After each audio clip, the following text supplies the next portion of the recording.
C'est très simple. Vous avez parmi les élites africaines des gens qui ont choisi de trahir le continent africain. C'est une vieille tradition historique en Afrique. Il y a des gens qui sont noirs de peau, mais qui sont les ennemis du destin de l'Afrique.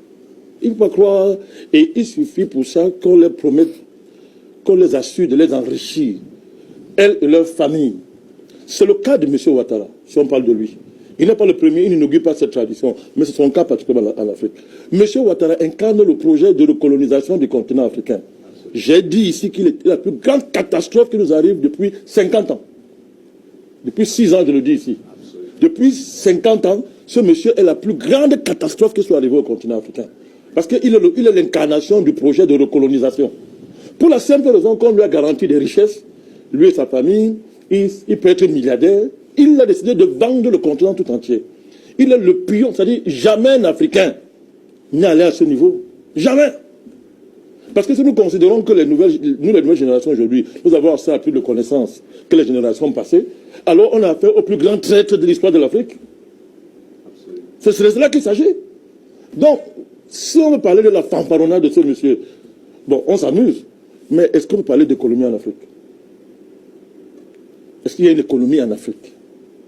Parce que la condition de faire l'économie, c'est d'abord de vous libérer politiquement. C'est le b.a.-ba.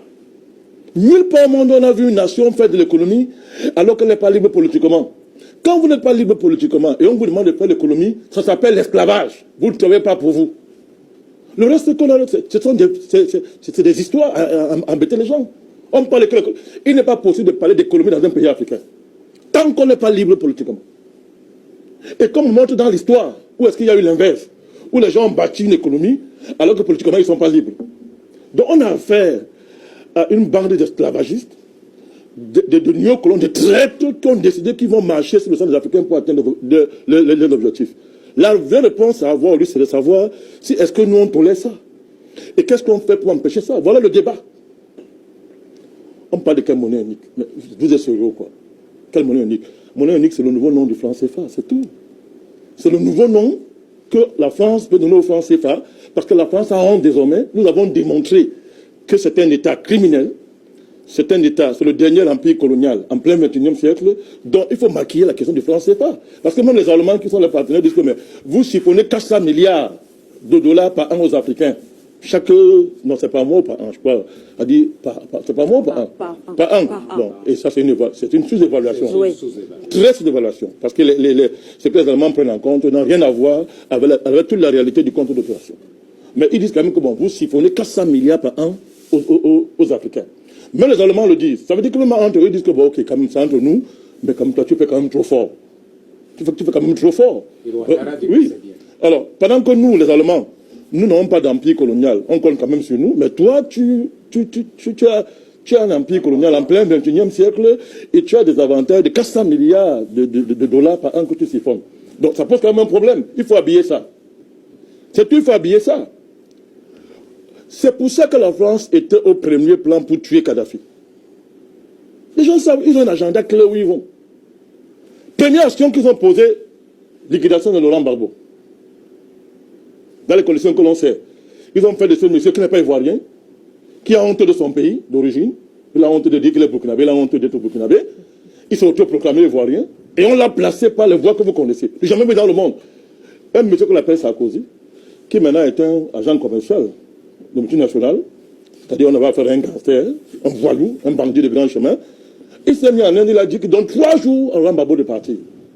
Et on a vu l'armée française aller entrer dans un palais présidentiel. Lorsque les images ont fait le tour du monde, ils ont rapidement enlevé que c'est honteux. Bon, allez, mettons Guillaume Soro devant les autres pour dire que bon, ce sont les rebelles. Mais on les a vus, on a vu les soldats blancs français entrer au palais présidentiel pour enlever quelqu'un, pour placer ce monsieur. C'était pourquoi? On l'a mis là pourquoi selon vous? Pour vos beaux yeux, on l'a mis là pour détruire le continent africain. Et le but de la France, c'est de reconstituer son empire colonial. Parce que si elle perd ça, la France n'existe plus. Mais vous parlez de quoi? Mais c'est une affaire de vie ou de mort. Si la France perd son empire, elle n'existe plus. La France est en train de devenir un label. On y met tout n'importe quoi. La France met monsieur comme Macron président. Vous savez ce que ça veut dire, monsieur Macron? Il sort du poste de président. C'est Rochefort qui l'a mis là. Donc les gars, c'est une affaire de vie ou de mort. Tant qu'ils ne constituent pas leur empire colonial, la France n'existe plus. Eh bien, elle a mis sur une stratégie. Elle a fait des alliances avec les Américains, mais le but est clair. On a tué Kadhafi. Quand Kadhafi était vivant, le roi du Maroc parlait. Arrêtez de distraire les gens avec les histoires d'économie, ça n'existe pas en Afrique. Quand Kadhafi était vivant, le roi du Maroc parlait. Il ne parlait pas. Kadhafi nous disait que tu parles, je vais te gifler. Il ne parlait pas. On a tué Kadhafi. Et dès qu'il est mort, qu'est-ce que ça vous fait? Subitement, le Maroc devient le pays le plus développé d'Afrique. Il a tellement d'argent que tous les pays africains. Et il devient le pays qui va sauver les Africains. Les Maroc ont toutes les solutions pour les Africains. Mais ça ne vous dit rien. Qui est derrière le Maroc? C'est pas la France? Vous ne voulez pas voir ça? La Tunisie, on a mis dans le paquet. Terminé. Donc l'Afrique du Nord est déjà dans le paquet de la France. Et on descend. On prend la CEDEAO. On a déjà le pion qui est là, M. Ouattara. Il a réussi à fédérer autour de lui d'autres pays. Il y a un géant qui est là qu'on appelle le Nigeria. Mais excusez-moi, c'est un géant au pied d'argile. On peut le déstabiliser. On va lui mettre la pression. Pour dire que parce que dites-moi où M. Ouattara prend le culot de convoquer un parler de monnaie unique alors que le Nigeria est là. Ouattara par rapport au Nigeria, la Côte d'Ivoire, c'est qui? Tout à l'heure, M. Takonte vous a dit que Lagos seul, c'est la Côte d'Ivoire au moins 4 fois. Lagos seul. Mais le président de ce petit pays, comparativement parlant, avec Lagos, décide d'être en avant pour dire qu'il va imposer une monnaie unique. Après, il y a aussi le Ghana. Oh, laissez-moi ça. Vous avez dit que c'est des pays dans l'Ouest qui sont développés. Vous allez voir. Si un pays est développé, qu'est-ce qu'il vient faire dans cette affaire de monnaie unique? Toi, tu as ta monnaie. Tu abandonnes ça. Tu viens dire que tu vas entrer dans une zone néocoloniale. Alors que tu es développé? Laissez ça. Je vous ai dit ici que laissez ça. Laissez ça. Donc vous avez une affaire géopolitique qui est bien construite. La France, pour maintenir son rang dans les nations, rang qu'elle ne mérite pas, parce que ce n'est que l'Afrique qui donne ce rang, elle a décidé que tant que la France doit être une puissance, vous les Africains, vous devez être des esclaves. C'est de cela qu'il s'agit. Alors cette monnaie unique, sans économie, de quoi est-ce qu'on parle? Prenez un pays comme la Côte d'Ivoire. L'économie ivoirienne est dans les mains de qui? Des Ivoiriens. Vous êtes normaux, quoi. Toute la richesse de l'économie ivoirienne est entre les mains d'abord des multinationales françaises, avec leurs amis américains. Mais c'est d'abord la France qui tient l'économie ivoirienne.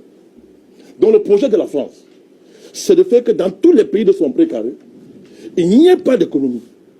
Que ce sont les multinationales françaises et leurs alliés qui dominent l'économie, de manière à ce que les populations soient réduites en esclavage. C'est ce qu'il faut dire. Monsieur, nous sommes dans le capitalisme. Le capitalisme, c'est quoi? C'est la ponction de l'énergie humaine pour enrichir le capital. C'est de cela qu'il s'agit. Et quand il est maintenant le capitalisme néocolonial, c'est plus grave, c'est l'esclavage. Donc, le projet, c'est-à-dire la figure, l'idéal, le projet socio-économique que la France a réussi à implémenter en Côte d'Ivoire, c'est ce qu'elle veut implémenter dans tous les pays de son précaré, sous le couvert de ce que vous appelez monnaie unique. Donc, maintenant, là, c'est que oui. Vous n'avez aucun contrôle de votre sol. Aucun contrôle de votre sol. Oui. Vous n'avez aucun contrôle de votre sous-sol. Vous n'avez même pas le contrôle de votre population. Vous ne savez même pas comment fixer les prix sur les marchés internationaux, la marché d'économie. Votre argent est à Paris, chez un pays qu'on appelle la France. Vous avez les bases militaires chez vous, partout dans vos pays, même dans vos chambres. Vos présidents sont embrigadés dans des sectes où on les fait signer des pactes où on dit que la secte passe d'abord avant le pays. Et on vient fanfaronner un matin, on vous dit, on vous parle de monnaie unique. Dites-moi, montrez-moi les armes manuelles dans l'histoire. Laissez-moi, je vais terminer. Oui, vous allez chuter. Dites-moi, Manuel, dans l'histoire, où ça s'est passé comme on a envie de faire là en Afrique. Dites-moi où. Vous prenez l'Europe. La monnaie unique a été la fille, l'enfant des monnaies nationales. Ce sont les monnaies nationales qui sont décidées à devenir monnaie unique. Et ces monnaies nationales étaient les monnaies des pays souverains. Ouais. Des pays souverains qui ont décidé seuls, en toute souveraineté, de dire que, OK, pour faire face à la globalisation ou bien à la multinationalisation des économies, nous créons une zone monétaire. C'était déjà des champions économiques de ces pays-là. D'abord, tout avait pour la plupart des empires coloniaux. L'Angleterre, la France, tout ça, tout d'abord. Donc, c'était d'abord des champions économiques. Mais nous, on nous fait qu'on peut brûler les étapes. On n'existe même pas comme pays d'abord. Et maintenant, on nous dit qu'il faut sauter, faire de la monnaie unique. Et en maintenant le compte d'opération à Paris. Et vous avez quelqu'un qui vient fanfaronner parce qu'il prétend que l'économiste, il dit que c'est une bonne chose, c'est un projet. Moi, ce qui me réjouit, je termine par là, c'est quoi? C'est que j'espère qu'avec cette situation, le Nigeria va se tourner vers la CEMAC pour bâtir ce qu'on appelle une ère économique de libération, ne serait-ce que sous-régionale. C'est ça qui me réjouit, que bon, maintenant que le Nigeria est déjà attaqué, parce que la France ne va pas s'arrêter là, elle est prête à déstabiliser le Nigeria. Elle va s'allier de façon raisonnable avec la CEMAC pour construire une zone de libération du continent africain. Parce que le but est de descendre. Ils vont descendre, ils ne vont pas s'arrêter. Oui. Pour l'instant, l'Afrique centrale résiste. C'est pour ça que cette fanfaronnade-là ne peut pas se faire pour l'instant en Afrique centrale. Mais c'est une bonne chose que le Nigeria maintenant tape le poing sur la table et dit à Paris, OK, pourquoi on a fait la marche, qu'on détruit d'abord le compte d'opération. Compte opération. Mais vous demandez à Paris de le faire, vous demandez à Paris de boire la mer.